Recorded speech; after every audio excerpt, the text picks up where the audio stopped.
Historiquement, dans la pensée philosophique, les questions politiques et les questions de vérité sont des questions qui sont distinctes, enfin, qui sont différentes, qui appartiennent même à des domaines de la philosophie qui sont différents. D'un côté, la philosophie politique ou la théorie politique, et de l'autre côté, l'épistémologie et d'autres disciplines de ce type.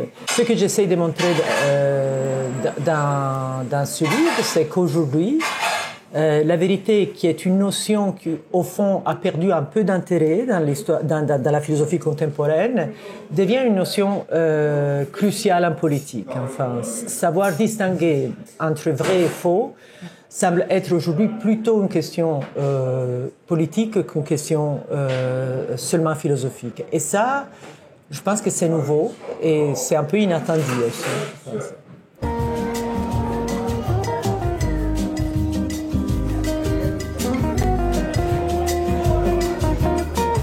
La question de la post-vérité se pose en 2016 pour la première fois d'une façon, disons, explicite, lorsque l'Oxford English Dictionary choisit le mot post-vérité comme mot de l'année.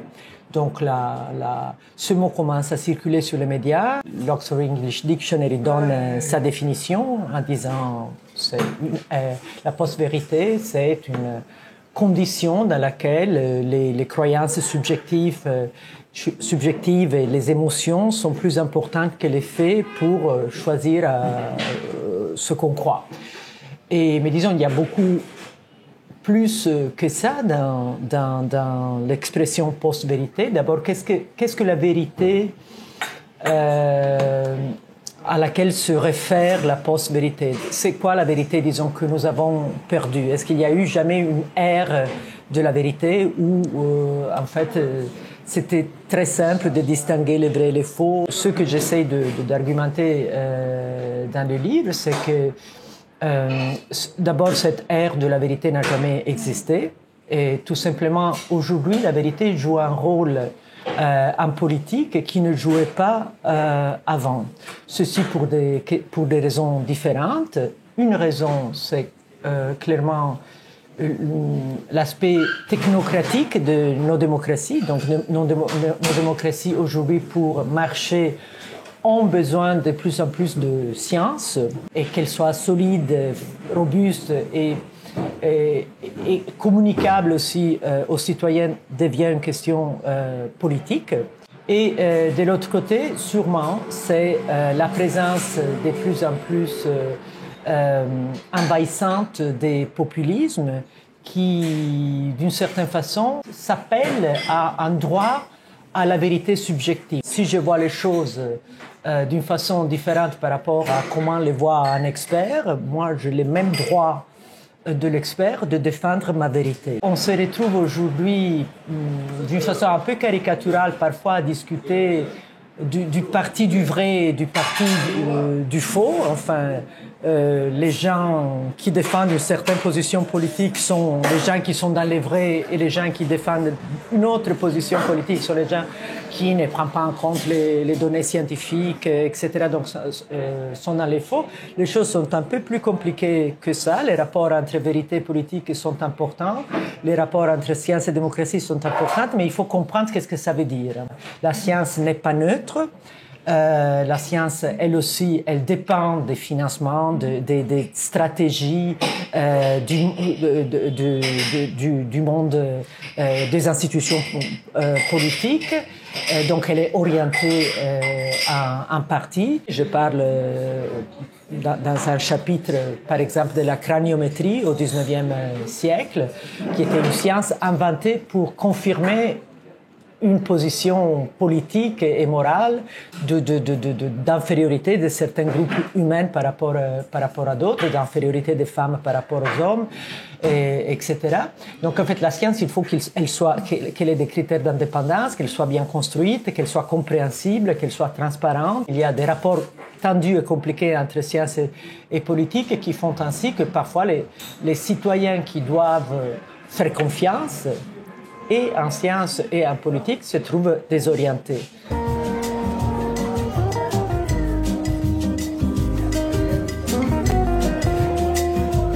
On s'est rendu compte pendant la pandémie de Covid, à quel point les experts étaient importants pour prendre des décisions, non seulement pour nous tous, citoyens qui étaient dans un état de grande vulnérabilité, mais aussi pour les gens qui nous gouvernent, enfin, qui devaient prendre des décisions devant un virus inconnu ou pour lequel il n'y avait pas encore de vaccin, sur lequel il y avait très peu de littérature scientifique, donc à qui croire.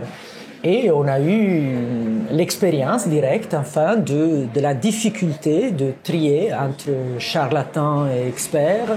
Et donc la figure de l'expert, disons, on l'a subi d'une certaine façon, mais on l'a un peu connu à cette occasion. Et beaucoup de questions se posent. Enfin, qu'est-ce qu'un expert? Qui sont les experts? Les experts ne sont pas les scientifiques en général. Enfin, l'expert est nommé par une institution qui peut être une institution politique ou une institution privée, une société, une industrie, pour non seulement amener son savoir produit par lui-même et ses collègues scientifiques, disons produit dans les laboratoires, enfin, mais aussi pour donner son avis sur comment appliquer ce savoir. Et ce morceau de la décision, disons ce morceau de sa contribution, n'est pas neutre. Enfin, je peux décider de sacrifier la population la plus âgée au nom de la liberté, par exemple, de mouvement des autres. Et des questions de ce type-là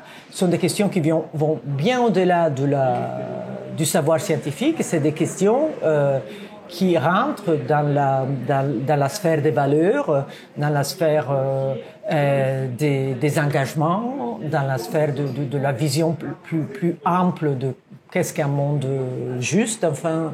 Et donc l'expert doit être capable de faire cet exercice aussi disons, de prise de risque.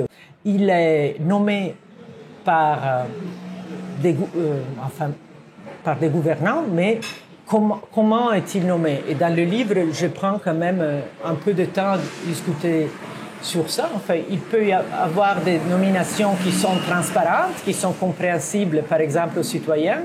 Cet expert a été nommé parce qu'il était le meilleur dans son domaine.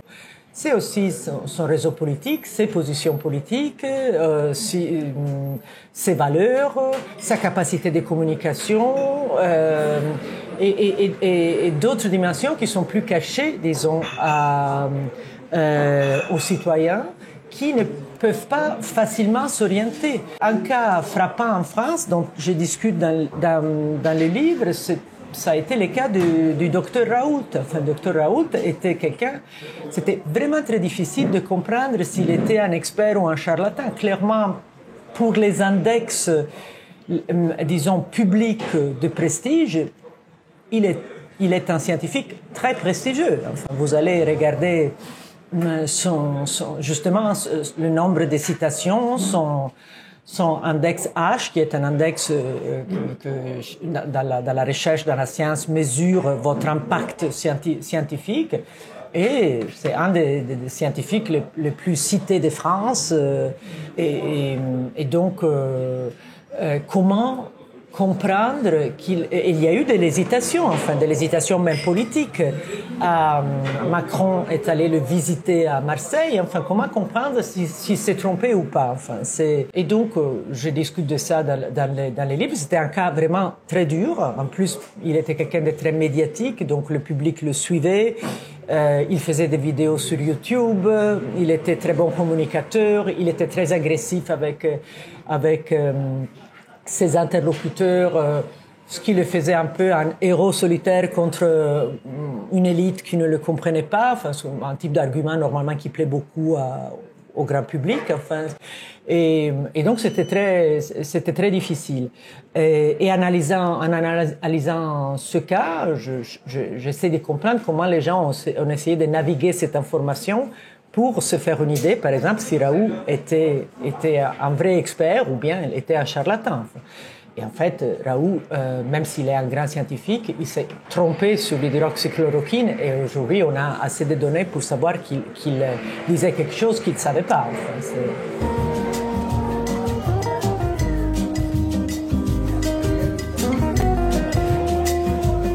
la propagande est un discours qui est censé faire agir, persuader, faire agir les gens, non pas dans leur intérêt, mais dans l'intérêt de qui fait les discours, enfin qui donne les discours.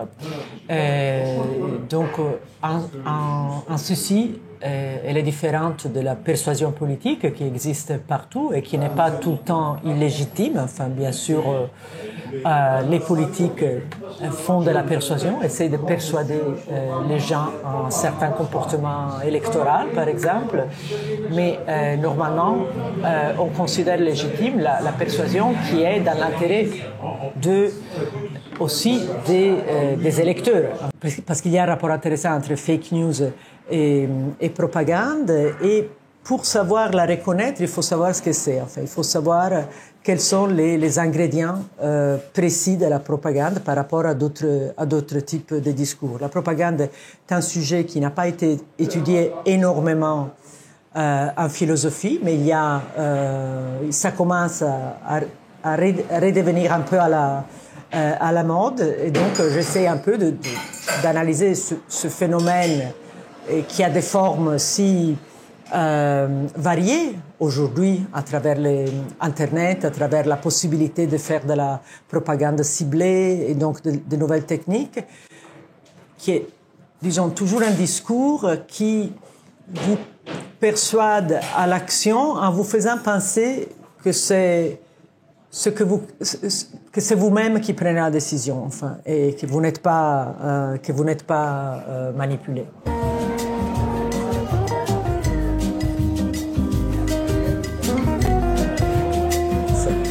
Eh bien, les gens croient pour des raisons qui ne sont pas celles que les philosophes ont mis en valeur normalement.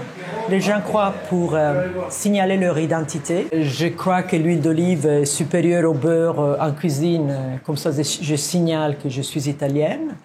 Les gens croient pour signaler leur appartenance, ça veut dire je crois que le climat est en train de changer et je signale mon appartenance à un groupe, les gens qui sont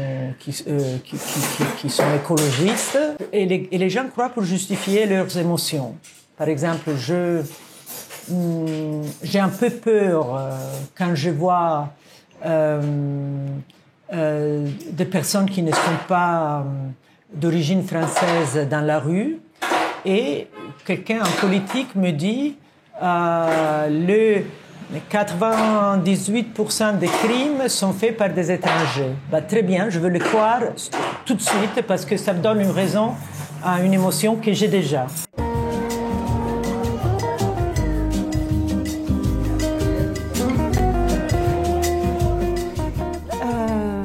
C'est un livre qui pose beaucoup de questions, à vrai dire, ne donne pas énormément de solutions, mais au moins il donne des directions. Moi, je pense que la façon où je traite la vérité, la connaissance, et la façon où je traite la politique dans ce livre montre que ces deux idées, l'idée de politique et l'idée de vérité, c'est des idées collectives. Enfin, il y a rien d'individuel dans le politique, il n'y a rien d'individuel dans la vérité. Donc, on peut, disons, construire la vérité, ça veut dire avoir des institutions qui marchent d'une façon indépendante, autonome, avec un dialogue ouvert avec les autres, etc. C'est une entreprise collective, exactement comme ça devrait être la politique. Donc moi, je pense que c'est seulement dans les formes futures d'intelligence collective, même sur les réseaux. Aujourd'hui, on a des réseaux qui encouragent plutôt la bêtise, enfin, mais ce n'est pas le destin d'Internet qui est une révolution disons, épocale, enfin, qu'on peut comparé à la révolution de la presse ou la révolution ou l'invention de l'écriture. Enfin, c'est une révolution qui va changer complètement notre façon de notre rapport à la connaissance. Ce n'est pas la forme aujourd'hui de Facebook ou d'Instagram qui nous donne le destin d'Internet. Donc moi je pense que repenser les institutions de savoir, enfin, avec cette perspective d'intelligence collective, en pensant que justement on n'arrive pas à la vérité tout seul, comme on ne fait pas de la politique tout seul. C'est l'objectif, enfin,